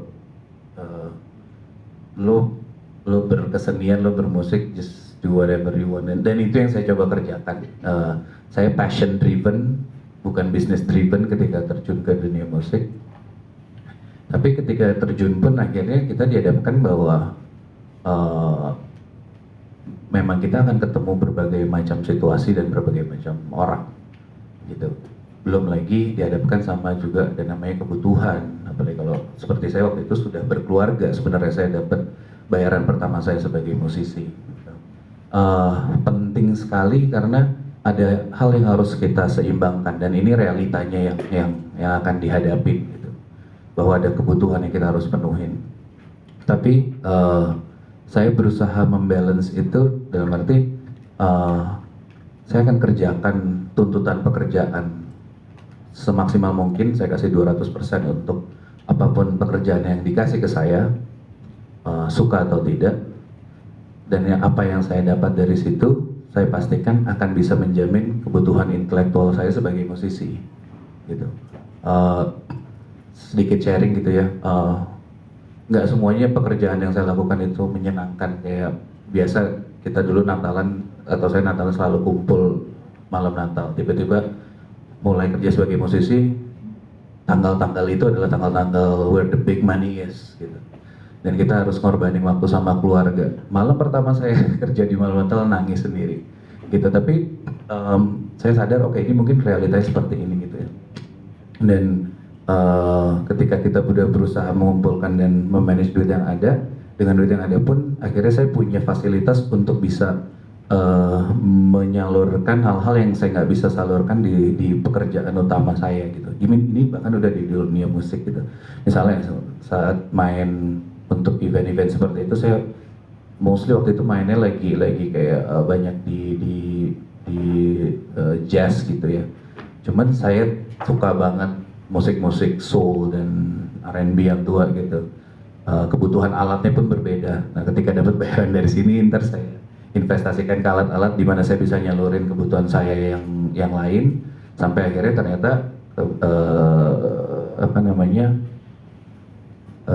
musik yang sekunder yang saya kerjakan bukan di lini utama, malah itu menjadi hal yang banyak saya dipanggil untuk buat pekerjaan-pekerjaan berikutnya gitu, dan dipercaya dikasih project yang berkaitan dengan hal sekunder yang saya lakukan gitu.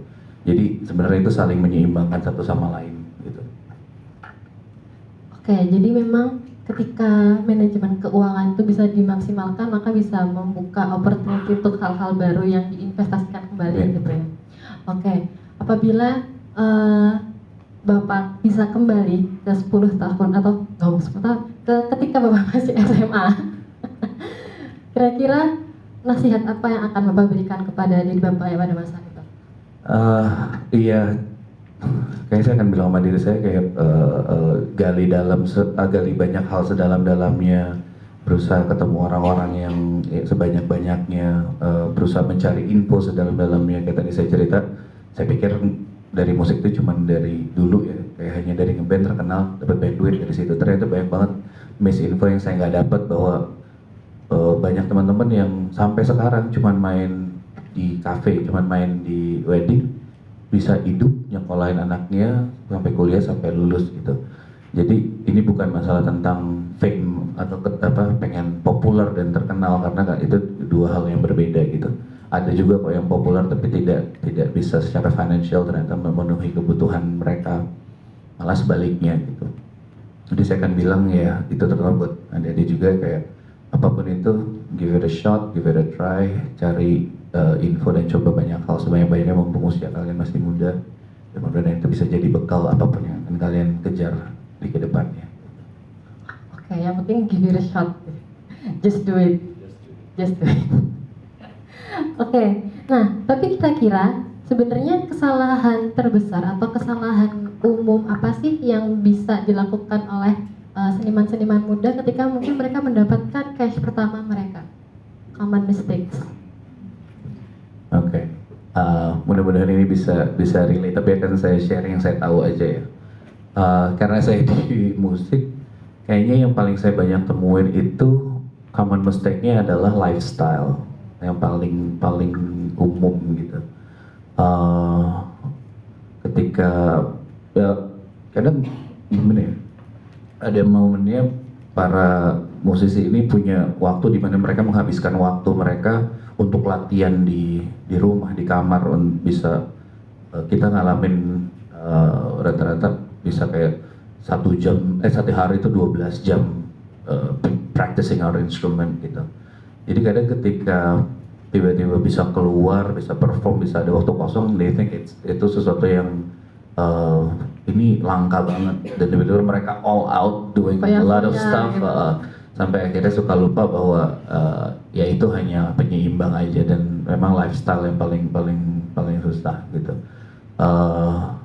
Dan ada satu lagi juga yang lumayan menyeramkan kayak karena saya balik lagi saya di musik ada beberapa sisi yang buat mereka beli alat itu bukan hanya invest tapi keren-kerenan gitu, padahal belum tentu diperlukan juga gitu. Beli alat yang harganya 3 digit tapi belum tentu kepake gitu ya, dan itu kayaknya cara yang salah menurut saya gitu.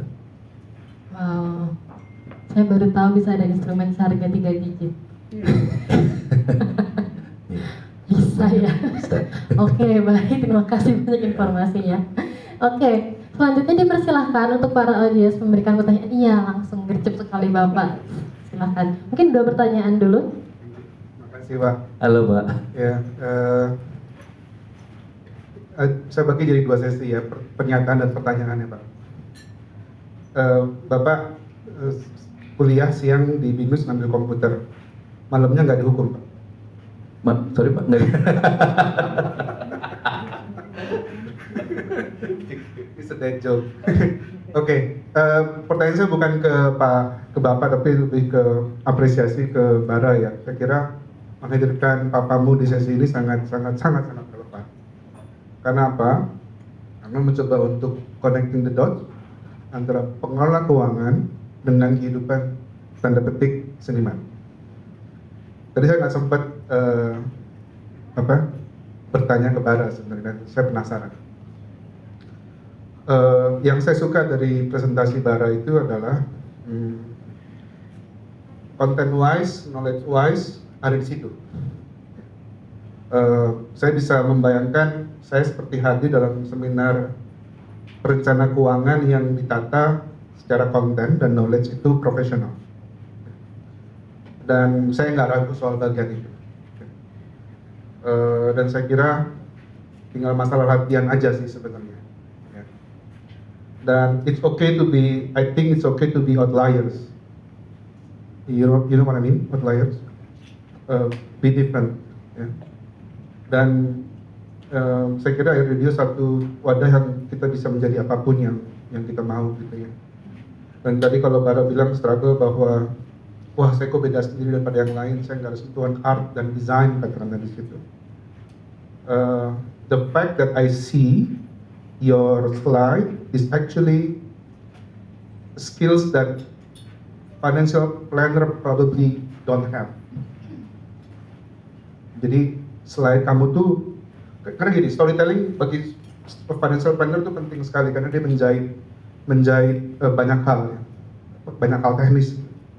Dan slide kamu begitu sederhana sehingga kita bisa mudah untuk, setidaknya buat saya mudah untuk memahami konsep itu from bottom to up. And I think that's like you said di awal tadi, invest in yourself. I think that's your investment. Yang saya inginkan sebenarnya adalah gesture yang mungkin perlu dipoles. Ya. Content wise sudah di situ, knowledge wise sudah di situ. So I think gesture-nya yang perlu lebih. And I think this is a matter of time aja. Semakin banyak presentasi, semakin banyak terexpose, bisa kok nanti ketemu gesture yang memang sesuai gitu ya. And saya jadi bertanya-tanya sebenarnya, what will you do differently if you have a new opportunity? Okay. Jadi opportunity untuk presentasi ulang gitu. Whatever. Oke. Definitely untuk yang presentasi ini kayaknya aku terlalu fokus again konten. Gitu. Aku nggak terlalu mikirin presentasi diri aku sendiri gimana gitu. Jadi aku mikirin gimana storytellingnya, nyambungnya itu gimana, penutupannya gimana, dan apa yang bisa diambil orang tuh akhirnya apa gitu. Itu yang dari kemarin pikirin, cuman aku nggak terlalu mikirin diri aku sendiri. Dan akhirnya tadi juga cukup ngerasa yang pertama itu awal-awal banget nervousnya sangat kelihatan, dan akhirnya kayak aku baru dapat self confidence aku di bagian akhir gitu. And so already mengenai self confidence itu mungkin cukup kelihatan bahwa nggak segitunya kalau untuk aku, karena aku bukan orang yang paling confident in the room. Jadi kalau misalnya punya opportunity lagi, aku mau naikin hal tersebut sih. Mungkin lebih banyak daripada kuatin di kontennya, lebih banyak malah latihan presentasi di depan orang-orang gitu. Karena mau kontennya sebagus apapun, kalau delivery-nya akhirnya lemah, orang-orang bakal bosan gitu ya kan. Message-nya akan ujung-ujungnya nggak masuk di kepala mereka, padahal kontennya bagus. Nah, jadi mungkin kalau I can turn back time, aku bakal banyak latihan di depan mirror misalnya, ngelihat gimana postur, gerak tangannya, mungkin ngadain lebih banyak penekanan dalam kata-kata yang keys, kata-kata yang akan ada di kalimat-kalimatnya. Mungkin hal seperti itu yang kalau bisa balik lagi I would do gitu. Itu sih.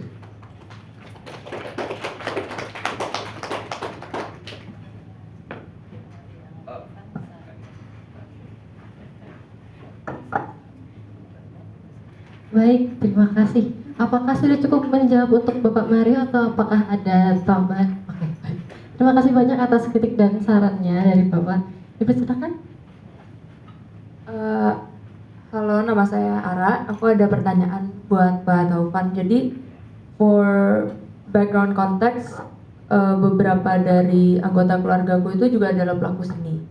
Dan yang sering aku lihat terjadi adalah clash di antara idealisme mereka sebagai seniman dan kebutuhan mereka untuk pemasukan gitu.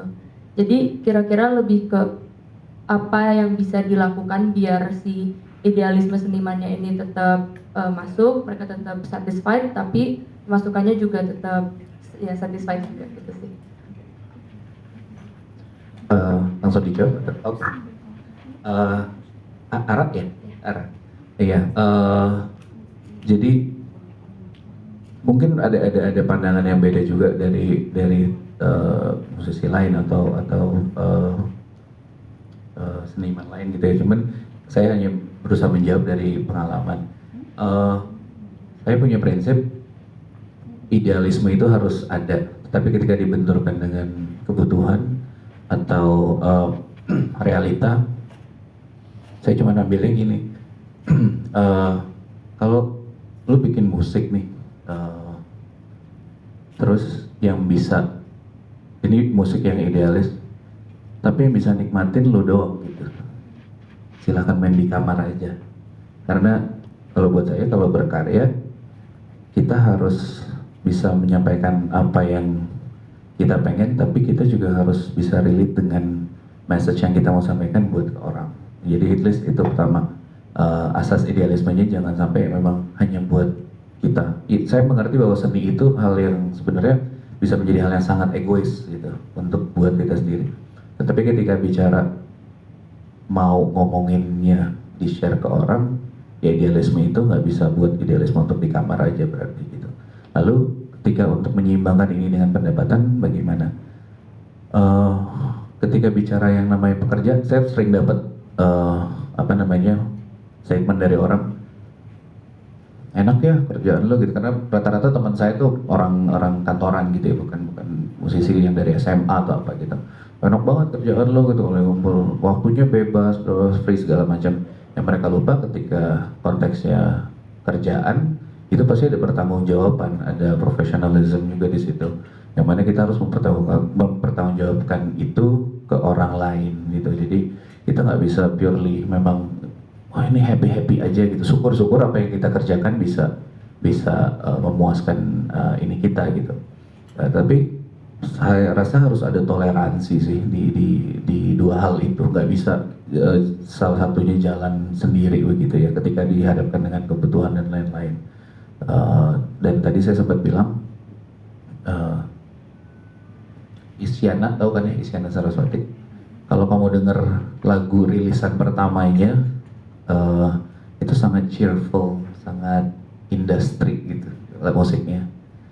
Tapi itu sebenarnya caranya dia untuk dia bisa mengakses ke musik yang mungkin dia lebih pengen kerjakan. Dia awal-awal karirnya dia bikin lagu yang semua orang langsung menerimanya gampang. Dia bikin fanbase-nya menjadi segitu gede. Tiba-tiba sekarang beberapa tahun terakhir dia bikin musik yang klasik tapi ada metal juga. Yang kayaknya ini kalau penyanyi baru ngerilis gini secara industri di Indo susah deh kayaknya gitu. Nah itu salah satu cara yang mungkin bisa dilihat bahwa emang nggak bisa purely langsung ya ada beberapa orang yang mungkin beruntung yang kayak bodo amat lah kita keluarin idealisme, kalau suka syukur, ya nggak suka ya udah. Mungkin itu 1 banding berapa gitu sebenarnya. Tapi memang kita harus enjoy dulu dan happy sama yang kita kerjakan gitu. Cuman nggak semuanya seindah itu di dunia seni gitu. Ketika berhubungan sama pekerjaan gitu dikaitkannya. Jadi kita harus punya, ketika memang ternyata yang kamu suka cocok dengan selera pasar, that's good for you. Itu mungkin sebuah privilege ketika kamu punya taste yang sesuai. Tapi saya bisa bilang itu hanya 1 dari sekian. Gitu. Ketika tidak bertemu, maka kita harus punya alternatif dan punya taktik-taktik untuk membuka jalan kita sendiri gitu untuk menyeimbangkan antara kebutuhan ya, either kita memainkan sesuatu atau melakukan sesuatu yang pays the bill, tapi in the same time kita juga saving dari situ dan menggali knowledge atau apapun itu kebutuhan intelektual kita atas idealisme yang kita suka gitu. Dan kita jalanin at the same time. Akan lebih capek iya, tapi dua hal itu terpenuhi gitu. You can pay your bills, tapi juga idealisme kamu tersampaikan gitu. Banyak banget kok yang musisi yang punya project bisa 2 gitu ya, salah satunya itu pasti yang 1 buat main project dia yang mendatangkan uang atau menjaga finansial dia, tapi dia punya side project yang lain gitu yang buat idealisme dia. Paling kira-kira sih itu dari Sudah menjawab? Oke, thank you. Berikutnya masih ada untuk 2 atau 1 pertanyaan lagi sebelum kita masuk ke pengunjungan. Oh iya. Silakan. Nama saya Hesti, namanya Sabri. Saya orang keuangan juga, Pak. Tadi makanya tadi saya bilang sertifikasi buat buku rekomendasinya karena menurut saya itu bukunya intinya dapat tapi storytellingnya dapat gitu. Kalau saya sih lebih ke arah apresiasi untuk Bapak dan Mbak Ibu juga gitu. Menurut saya topik keuangan ini penting karena ternyata dalam saya lagi juga tentang meneliti tentang crowdfunding atau rundana. Saya nyari literaturnya itu dari Jepang. Syukur saudara kan cuma di Jepang gitu. Jadi mudah-mudahan ke depan nanti mari kita bantu teman-teman untuk proyek seninya karena di Jepang tuh saya lihat beberapa udah berhasil untuk crowdfunding dia sampai ngumpulin $100.000. Tapi kalau dia udah punya fanbase 100.000 orang, jadi dia ngumpulin dari seluruh dunia urunan $1, tapi 100.000 orang kan lumayan ya gitu. Iya itu jadi kalau menurut saya mungkin benar-benar saya berharap mungkin teman-teman sini juga memikirkan untuk salah satu pembiayaan itu adalah dari crowdfunding. Gitu. Karena tadi your network is network itu memang saya juga nelitinya tentang social capital itu memang bisa dimonetize. Sukses Bara, Tante doakan sehat dan sukses. Terima kasih banyak Tante. Baik, terima kasih banyak atas apresiasinya. Dipersilakan. Lempar pertanyaan. Silakan apabila ada yang masih memiliki pertanyaan. Oke. Halo, selamat sore Om, Pak, Koko apa nih manggilnya? Om aja ya? Iya. Ya, Om Taufan. Aku dipanggil Hei di jalan juga nengok. Oke, siap.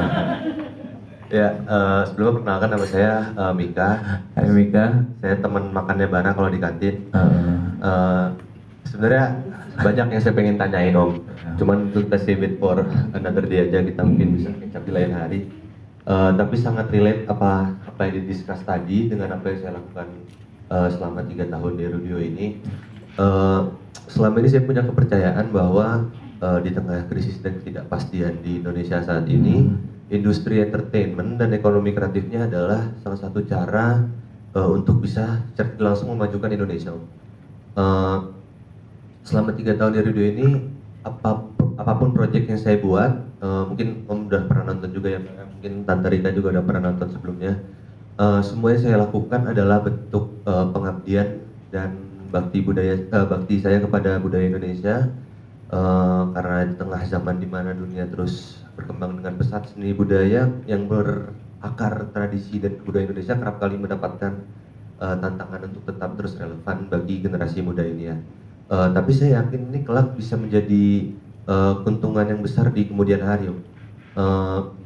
Makanya pertanyaannya adalah, is it a good life choice jika saya memilih untuk menghabiskan sisa hidup saya melakukan ini semua?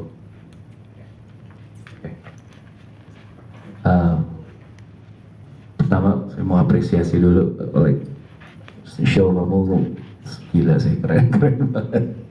Oke, untuk menjawab pertanyaan kamu sebenarnya saya harus tanya balik, are you happy about it? Then it's a good life choice, gitu. So ketika hati kamu happy dan di sini udah nyaman, enak, sisanya tinggal kerja keras, gitu. Itu aja. Saya tahu banyak banget halangan pasti, mau kecil mau besar, dalam dan bidang yang kamu geluti sekarang, it's not something yang cukup common kayak musik gitu ya, yang udah lebih banyak jalurnya gitu. Tapi melihat apa yang kamu kerjakan sekarang dan era sekarang, kayaknya media bisa banyak membantu apa yang sedang kamu perjuangkan sih gitu.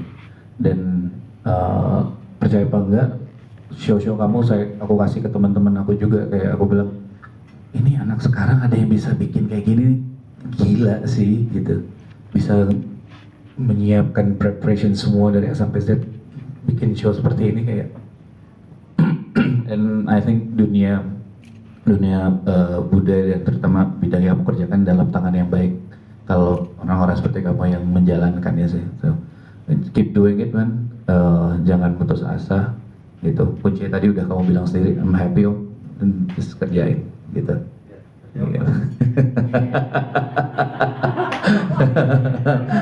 Sorry saya terjawab Pak. Afirmasi. Saya ingin coba menambahkan. Apa Pak? Soalnya saya bilang sama Mika, passion dia di musikal.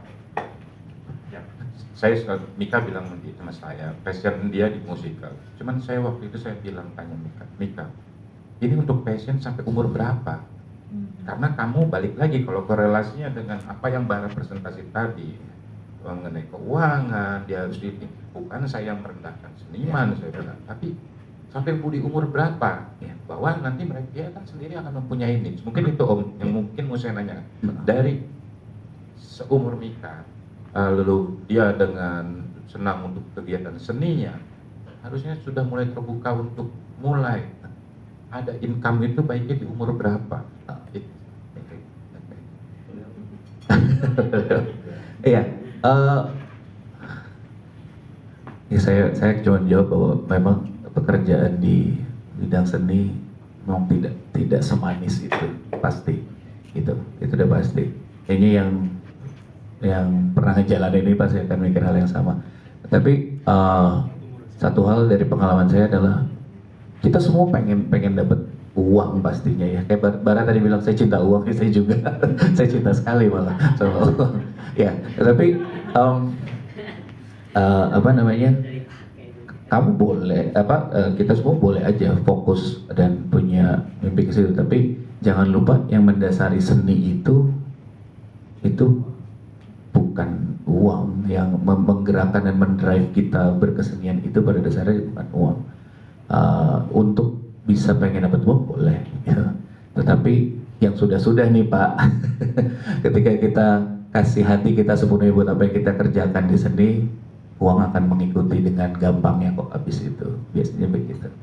Saya nggak bisa jawab pasti kapan, besok, hari ini atau enggak, atau mungkin bisa tiba-tiba besok pagi ya Mika ya, ada tawaran Mika direct musical ini itu segala macam. Tapi satu yang udah pasti, harapan yang baik banget di era sekarang sama zaman saya dulu, musical sekarang udah udah banyak sekali Pak gitu. Berarti apa yang dikerjakan Mika chance-nya jauh lebih banyak dibanding dulu gitu. Artinya kesempatan-kesempatan itu akan banyak sekali, dan yang dia ambil banyak sekali yang sekarang dibuat yang Broadway ngambil dari luar, tapi yang bikin dari roots dari Indonesia sendiri buat umur dia cuman dia Pak gitu, yang saya tahu paling enggak gitu. Jadi ketika dia being one of a kind, itu chances-nya pasti akan beratus-ratus kali lebih besar untuk menjadi one of the greatest probably ya. Pokoknya Om doain lancar dan keep doing whatever itu minat kamu ya gitu, jangan berhenti gitu Pak.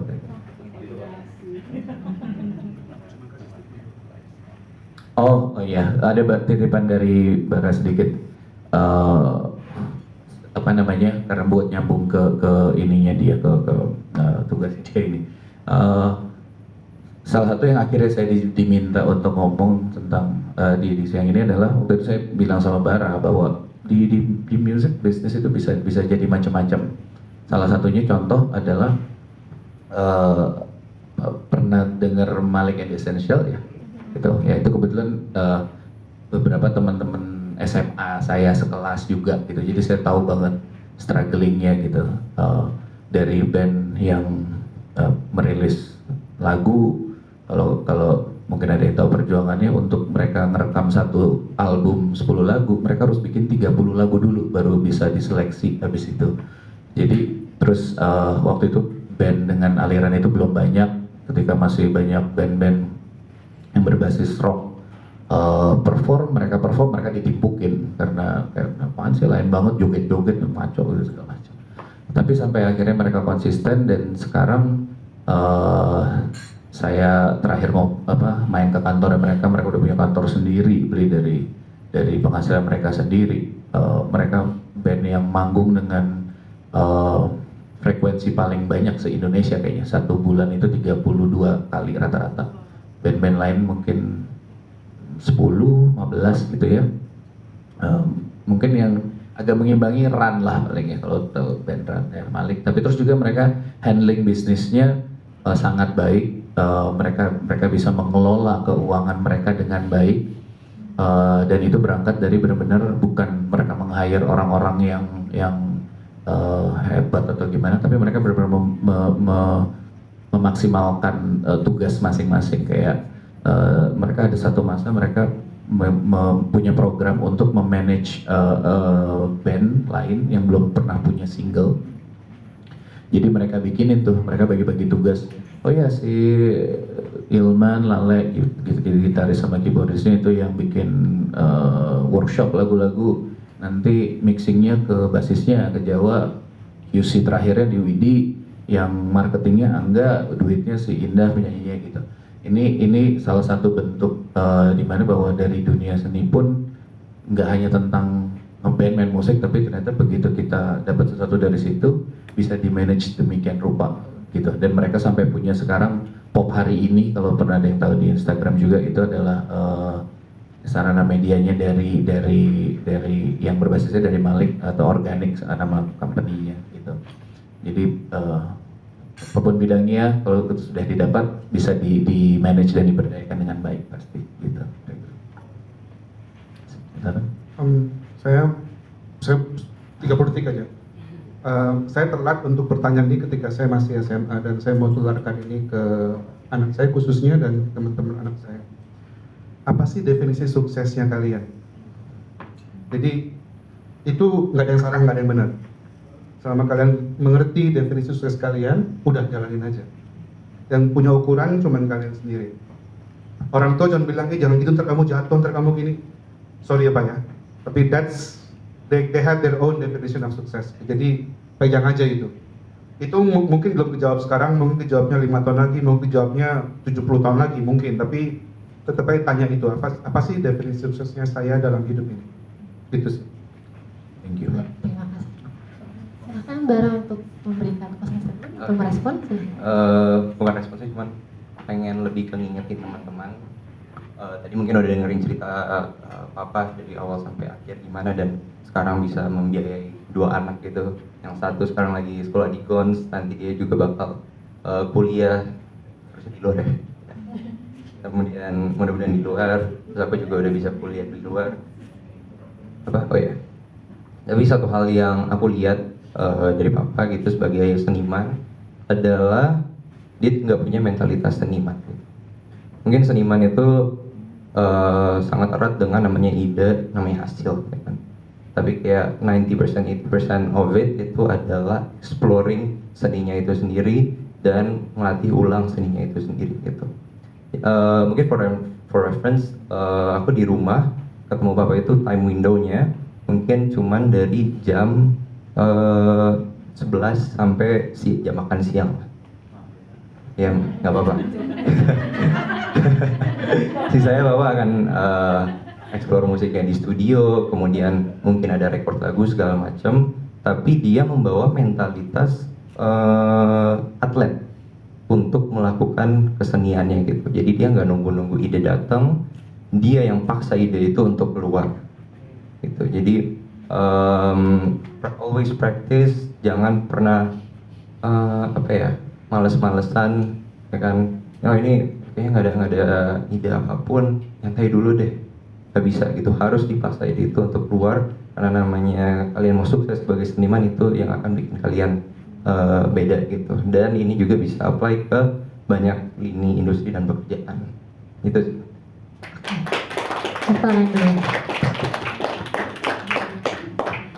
Makasih Nak ya.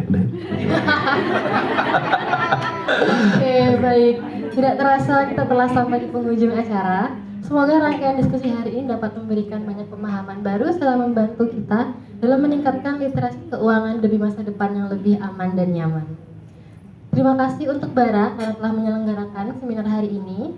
Terima kasih kepada Bapak Taufan Mirzon karena telah menyempatkan untuk mengisi. Dan juga terima kasih kepada audiens dan seluruh pihak yang terlibat karena telah berkenan untuk hadir, berpartisipasi, dan membuat acara ini berhasil dilaksanakan. Kami mengucapkan mohon maaf apabila terdapat salah kata maupun perbuatan. Saya Dinda Imoy dari Erudio Indonesia. Sampai jumpa pada agenda-agenda berikutnya.